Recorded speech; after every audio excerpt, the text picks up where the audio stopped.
verecek. Evet, devam ediyorum. Bakın bu arada yine oksit modunda da bir dönüm var. Görüyor musun? Yüzeysel gibi duruyor. Fıttırıyor abi, fıttırıyor. Burada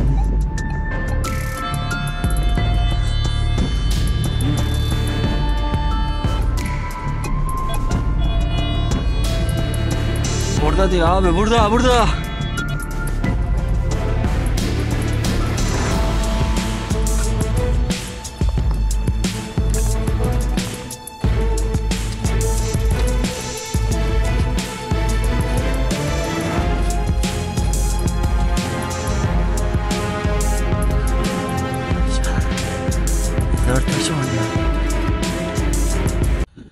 Yeni maceraya hoş geldiniz arkadaşlar. Bir beğeninizi alırım. Arkadaşlar görüyorsunuz, her taraf kar. Yani o kadar da yağmamış, abartmayalım. Bu bölgeyi hatırlıyorsanız bir iki noktada güzel malzemeler çıkarmıştım. Hatta şu arada da birkaç misafir gelmişti, hatırlayan arkadaşlar olursa. Bu arada 1, 2, 3 yerde daha sinyalimiz var. Şimdi alan taramamı kaldıracağım ve 3 sinyalin en yoğun olan sinyaline doğru gitmeye çalışacağız. Hep beraber. Şu arada bir şeyler vardı. Sanki bu ara kurcalanmış mı? Biraz oynanmış mı? Bana mı öyle geldi diyecektim ama yok, dokunulmamış. Olduğu gibi duruyor gördüğünüz gibi. Şimdi bu aradan bir geriye geleyim. Şöyle geriye geleyim. Ve alan taramamı bu aradan bir kaldırayım şöyle. Bakalım yoğunluk olarak nereye veriyor? Evet. Yoğunluk olarak bu tarafı veriyor. Devam edelim o zaman. Ama 2 adım attığım zaman da burada bir yoğunluk olduğunu gösteriyor. Bakın şu arada bir yoğunluğumuz var. Sinyal güzel bir şekilde gelmeye devam ediyor. Büyük ihtimal duvarın içerisinde olabilir, altında olabilir, taşların altına doğru olabilir. Şu araya geleyim ve yine havada müthiş bir soğuk var ya. Şöyle bir de buradan kaldırayım. Çünkü sinyalin yoğun olduğu tarafa gitmeye çalışıyorum. Bakın bu arada da yine görüyor. Bu arada ama yoğunluk bu tarafta gibi duruyor. İlerlediğimde yine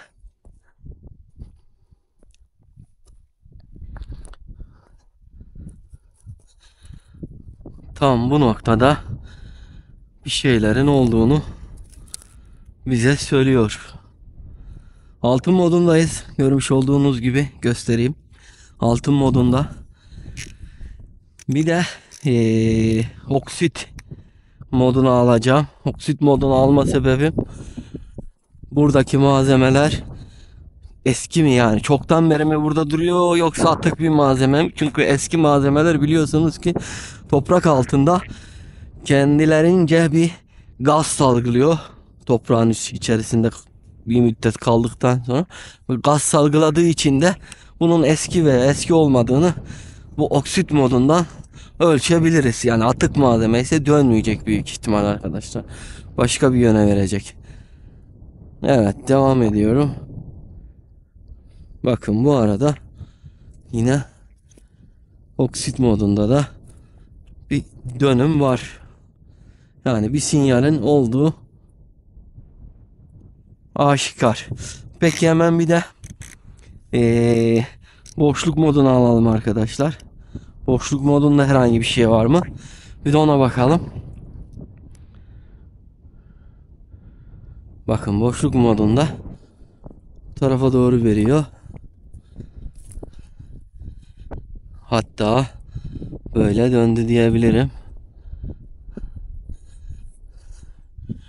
Şöyle gittiğimde de, ilerlediğimde de bu arada bir boşluğun olduğunu bize gösteriyor. Belki bir mezar olabilir. Bakalım, bir geriden alalım. Nerede başlıyor, nerede bitiyor onu bir öğrenelim. Bakın bu arada boşluğun içerisine, yani başlangıç noktasına geldik. Devam edelim. Devam edelim. Bakın bu arada da büyük ihtimal bir mezar. Mezar olabilir. O aradan 1, 2, 3, yaklaşık 3 metre civarı bir mezar olabilir. Zaten de taşlar burada net bir şekilde görünüyor. Şimdi biz sinyal aldığımız noktaya yoğunlaşıyoruz. Bir yeraltı görüntülememizle bir bakalım. Şunu bir bırakayım şuraya. Bir yeraltı görüntülememizi bir açayım. Hemen. Hiç vakit kaybetmeden cihazımızı açalım. Bir bağlantılarımızı sağlayalım. Şu şekilde. Evet, şu an cihazımız açıldı. Önce yapmamız gereken, yani ben kendi açımdan söylüyorum, bir canlı olarak bakmam lazım. Neden dolayı? Bunu da her videomda vurguluyorum arkadaşlar. Önce bir yüzeysel mi, derinsel mi, ona bakmamız lazım. Bakın. Görüyor musun? Ha, gelmeden. Aha. Çıldırıyor valla. Görüyor musunuz? Yüzeysel gibi duruyor. Fıttırıyor abi, fıttırıyor. Burada değil. Şu arada arkadaşlar, bak. Şu arada. Şöyle de göstereyim. Biraz açayım şöyle.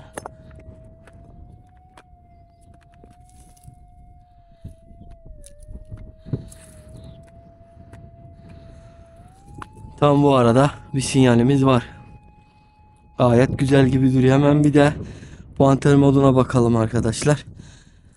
Panter modunda da yine bakın 97 yüzeysel duruyor arkadaşlar. Şöyle baktığımızda yüzeysel bir şeylerin olduğunu görebiliyoruz burada. Bu da ne demek? Yani derinde değil bu. Aşağı yukarı 40 santim, 50 santim, 70 santim civarı bir derinliklerde. O yüzden aslında derinlik şeyine bakmamamız gerekiyor ama yine de biz bakalım bir ölçümlerimizi yapalım. Şu şekilde. Şu aradan başlayalım. Sinyali az buçuk tespit ettik zaten. Şöyle bir bakalım gene. Derinlik şeyine de. Ne kadar derinde. Bakın. Burada sinyali net bir şekilde karşımıza çıkarıyor. Şöyle gelelim.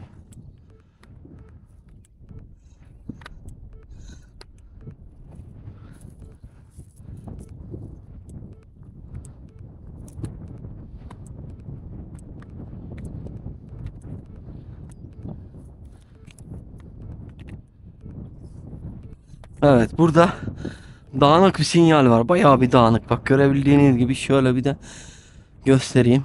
Acayip dağınık bir sinyal var. Yüzeysel atık malzemede olma şansı yüksek. Ama atık malzemenin de şöyle söyleyeyim, çoktan beri burada olduğu ise toprağın içerisinde 30 yıl, 20 yıl, 15 yıl civarı da içerisinde olduğunu düşünürsek, o da doğal olarak ne yapacak? Bir gaz salgılamaya başlayacak. O da bizim ister istemez alan taramamıza, cihazımıza takılmış olacak. Yani bulmuş olacak. Şimdi ne yaptık? Yeraltı görüntülememize de baktık. Bir de dedektörümüzüne bakalım. Malzemelerimizi getirelim arabadan. Dedektörüne bir ölçümleri yapalım. Değerli, değersiz. Ona göre ilerlemeye çalışacağız. Şu dedektörü bir kuralım. Hemen.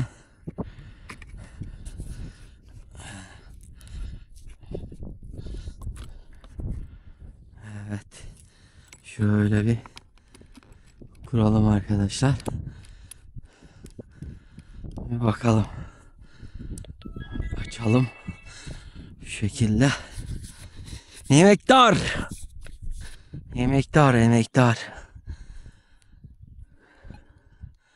Şöyle bir Topraklamamızı yapalım. Burada dedektör kullanırken şundan da bahsedeyim arkadaşlar biraz. Bakın burada yüksek gerilim hatları var, görüyorsunuz. Bu yüksek gerilim hatlarının altlarında, civarlarında, yani bayağı yaklaşığız biz şu an. Yaklaşık 20 metre ilerimizde zaten. Bunlarda dedektörler etkilenir. Yani bütün dedektörler etkilenir. O yüzden topraklamanızı iyi yapın ve kontrollerinizi iyi sağlamaya çalışın. Bakın burada mesela bir sinyal var. Boşluk da var. Şöyle bakalım. Bakın bu arada büyük bir sinyal var. Değerine bakalım, değeri ne? Bakın. Altın ve değerli atıyor. Bak şu anda değersiz attı. Hemen bir daha resetleyelim. Şu arada bir yerde büyük ihtimal. Bir bakalım. Bir kontrollerimizi sağlayalım. Eldivenimizi giyelim. Şöyle bir boşaltalım oraya. Bizim puanterimiz nerede ya? Puanterimizden de bakalım da. Şöyle. Herhangi bir şey görünmüyor gibi.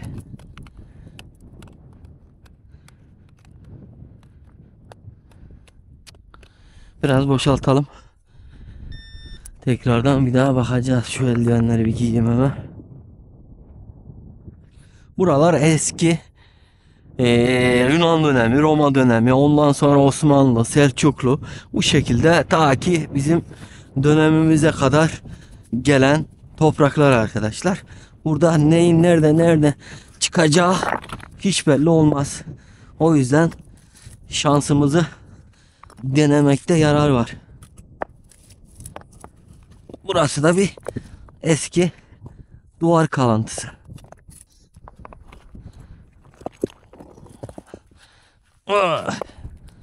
Hadi bakalım.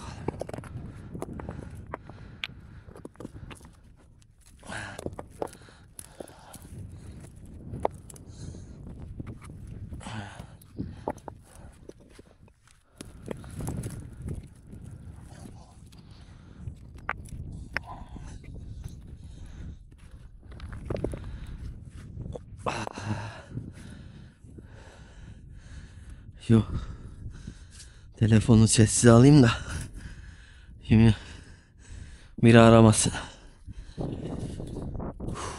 Evet bakın. Şimdi baktığımızda bakın bu taşlar mesela, şunlar yani zamanın bizim çocukluk dönemimizde de, bilmiyorum, belki başka yerde farklı isimlerle geçe olabilir. Hellik. Yani ufak taşlara hellik derler bizim buralarda. O yüzden bu hellik de aslında hangi dönemden kalma, araştırın. Bak araştırın. Ve bana hak vereceksiniz. Roma döneminden kalma.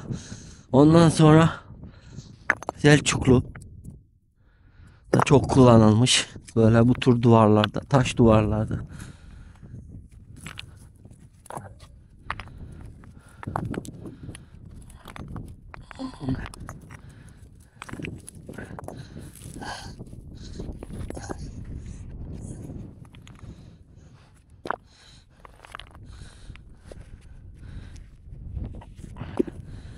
Şöyle bir açalım her tarafı. Geniş çalışalım biraz.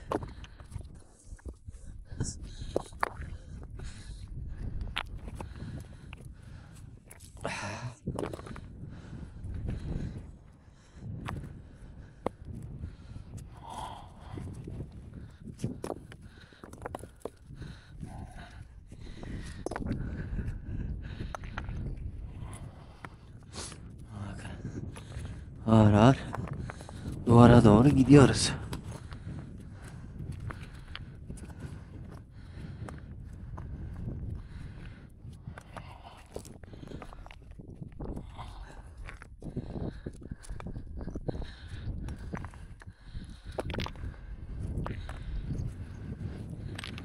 Şöyle bir temizleyelim bakalım.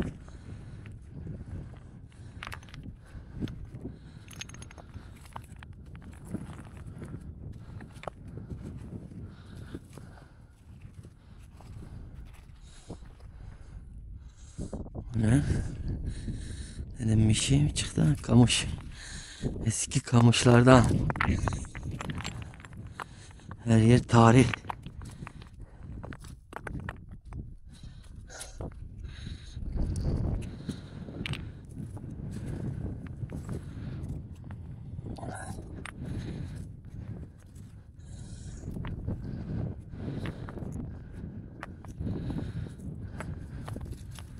Buraya da doldurmuş, fareler ne doldurduysa.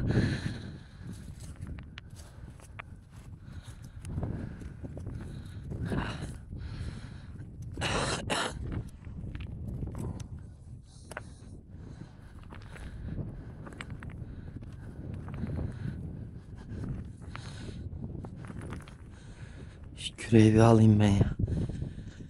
Kürek, kürek, kürek. Neredesin kürek? Esiyor vallahi, acayip bir soğuk var.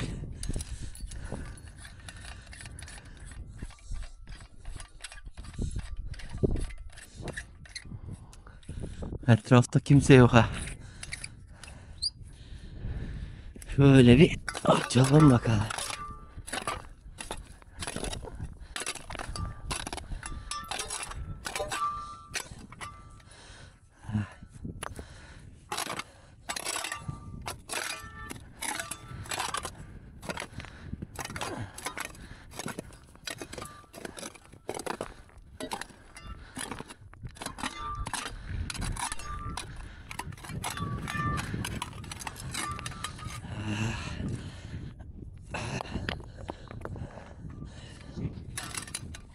Şunlara da bakalım. Kontrol ede de gidelim.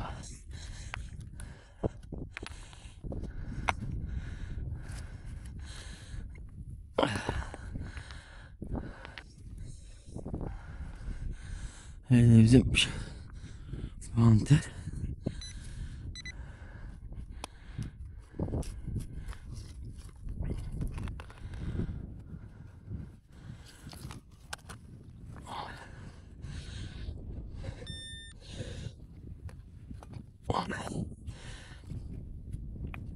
Yüzeysel dedik ama bir şey çıkmadı gibi. Yine indik, nereden baksanız 30-40 santim, 50 santim. Belki de daha fazla ya. Şu barda aşağıya doğru iniyoruz.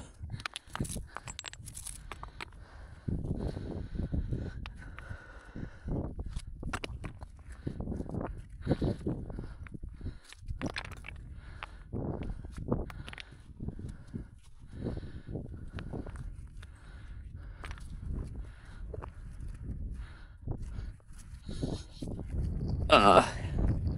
Yalnız şurada şeyler var gibi.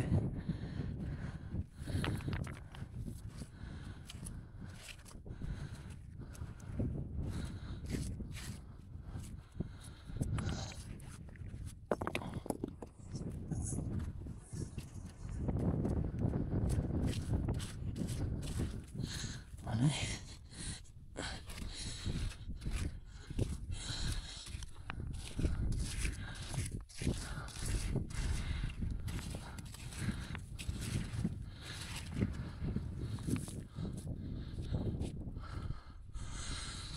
Ses mi geldi? Bazen videolarda sesler geliyor. Arkadaşlar sağdan soldan yorumlarda okuyorum. Hani ben bile duymuyorum bazen ama videoyu seyreden arkadaşlar videoda bir ses geldiğini iddia ediyor.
Değişik bir şeyler var gibi duruyor ama şu levyeyi bir alayım.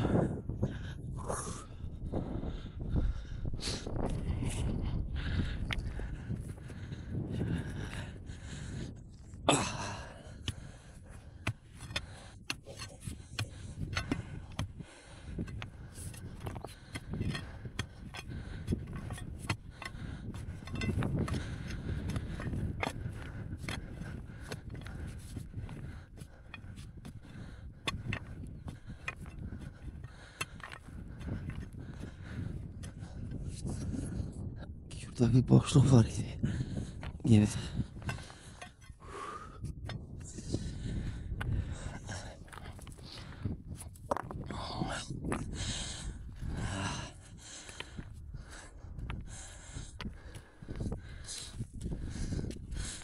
Öyle bir içine kuryalayalım. Sonra kürekle atarız.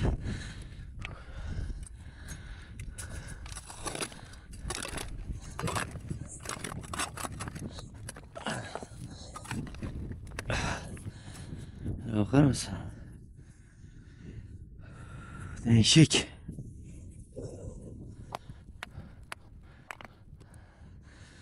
Bakın taşın içi bile farklı yani. Görüyor musun? İçi bile farklı.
Nerede bizim?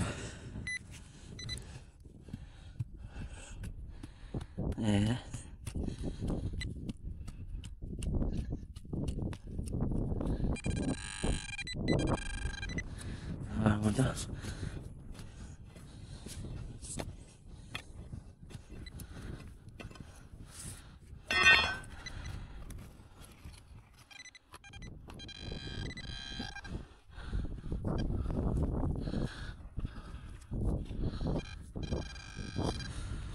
Bir tane çivi var.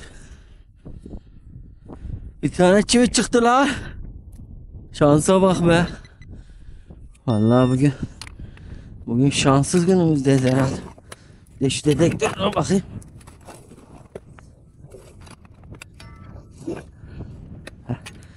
Dedektör neredeyse.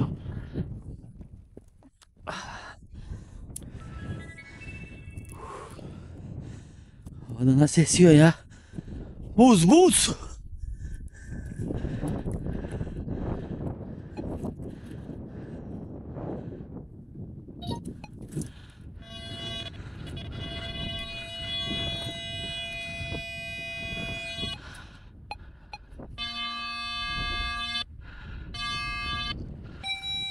Of.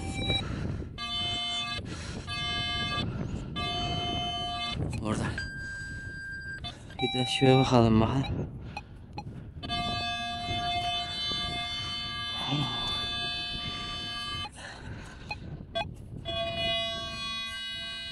Burada diyor abi, burada. Burada. Nerede bizim levye?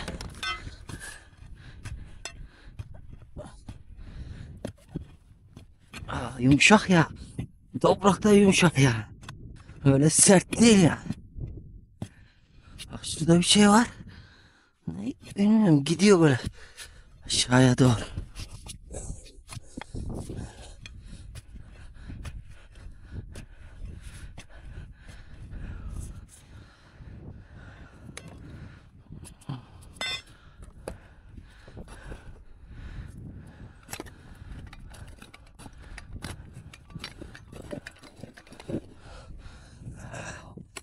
Ah.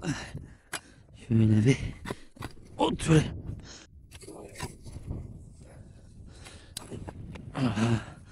Allah'tan yüzeysel dedik ya. Bir de derin desek ne yapacaktık bilmiyorum. Ha.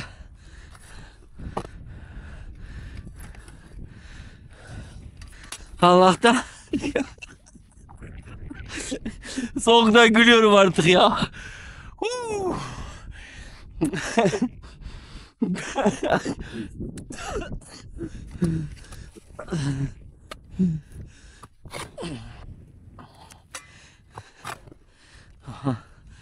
Bu ne? Oo, bir taş çıktı. Taş çıktı.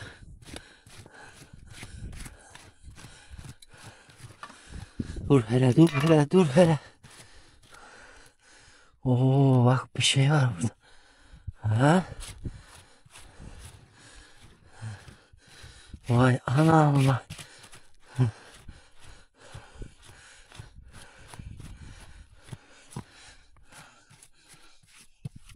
Bakın bir oyma var taşta. Ne var?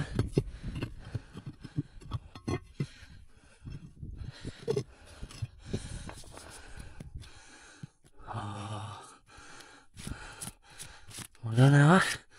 Bir şey var burada bakın. Bir ablem var.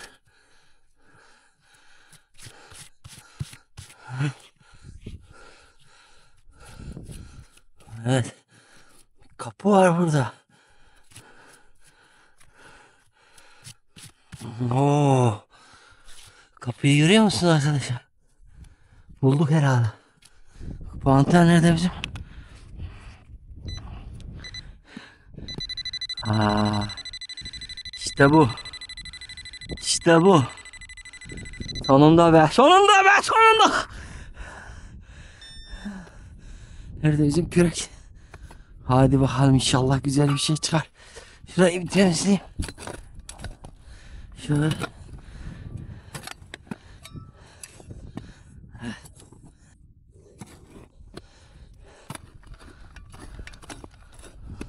Abi burada tevir tevir. Tevir tevir şeyler çıkıyor. Bakar mısın? Taş buraya doğru gidiyor mu? Aynen.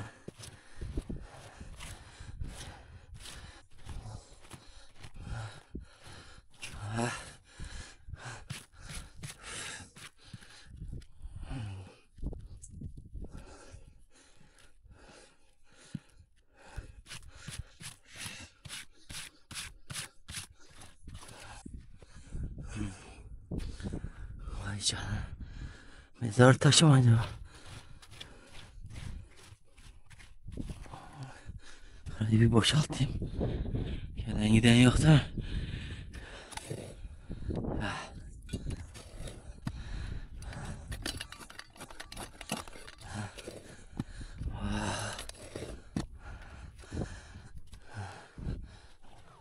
Düşmeyin la, düşmeyin la.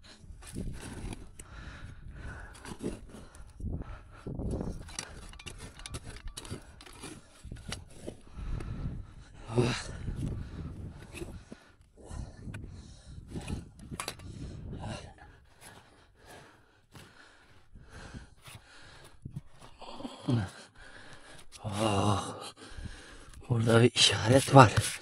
Bir kapı var burada arkadaşlar. Kapı. Bakar mısın kapı? Kapı yönünü gösteriyor. Ah bunlar. Ne varmış bunda? Hop. Ah. Dur bakalım bir. Nerede bizim panter nereye kayboldu lan? Aha.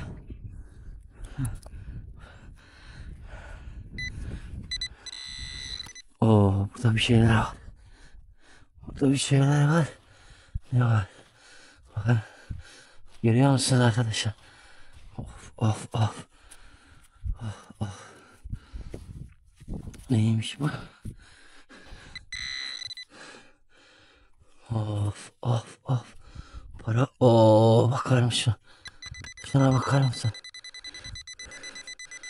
Paraları topla. Paraları topla. Paraları topla.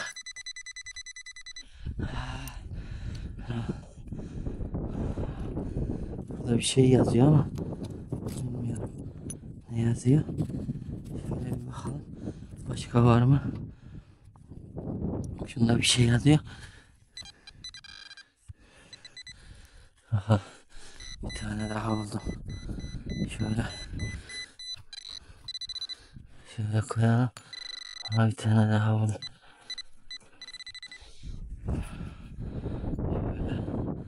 Güzel bir şeyler çıktı be.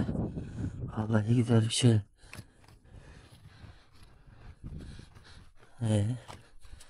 Başka bir şey yok mu? Maalesef. Başka da bir şey yok. Yaklaşık 1 metre civarı arkadaşlar. Şöyle göstereyim. Hatta bu 1.20, 1.30, 1.35, 1.40 civarı falan. Vay arkadaş. Şunda şeyler var bakın. Taş oraya güzelce yapılmış. Bakın şurada bir şeyler yazıyor. Tamam mı? Bu bir kale mi? Bakın bir aslan burada. Aslan burada. Ortada bir aslan var. 2 tane sütun var. Sütunun üstünde bir şeyler var. Acaba burası olabilir mi?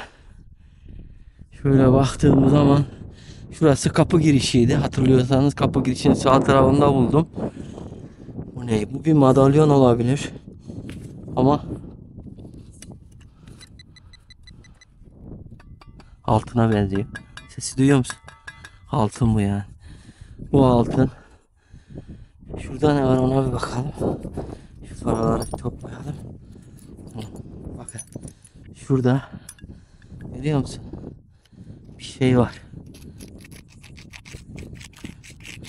Parayla temizleyelim şöyle.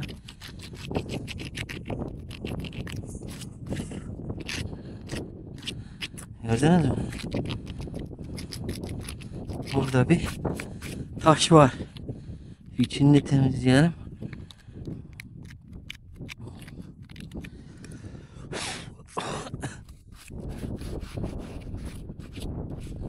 Gördüğünüz gibi bir kapı. Bir kapı. Az önceki bulduğum video başında bulduğumuz bir tane mezar vardı. Bu mezar değil arkadaşlar. Bir kapı. Kapının tam ortasında, bakın tam ortasında aşağı yukarı hatta üst tarafa doğru biraz bir yuvarlak oyma var. Bu bir mezar olma imkanını yüksek kılıyor burada. Buraya bir bakmam lazım boşlukta. Mezarı var mı? Şu arada bir mezar tespit etmiştik farkındaysanız. Belki orası da olabilir. Ama bir yuvarlak oyması. Yuvarlak oyması olması lazım. Üzerinde. Böyle kare bir taş da olabilir. Onun üzerinde de bir oyma olmuş olabilir. İlerleyen videolarda bunları araştıracağız inşallah. Daha güzel şeyler bulmaya çalışacağız. Yine Roma döneminden kalma, Osmanlı dönemi, mesela şu Yunan dönemi gibi sikkeler, bir tane madalyon üzerinde aslanlar, üzerinde bir şey yazıyor ama şu arada çözemedim. Ne diyoruz o zaman arkadaşlar? Görülmeyenleri görmeye, bulunmayanları bulmaya devam ediyoruz. Yeni videolarda, yeni maceralarda buluşmak dileğiyle diyoruz. Hoşça kalın. Her şey gönlünüzce güzel olsun.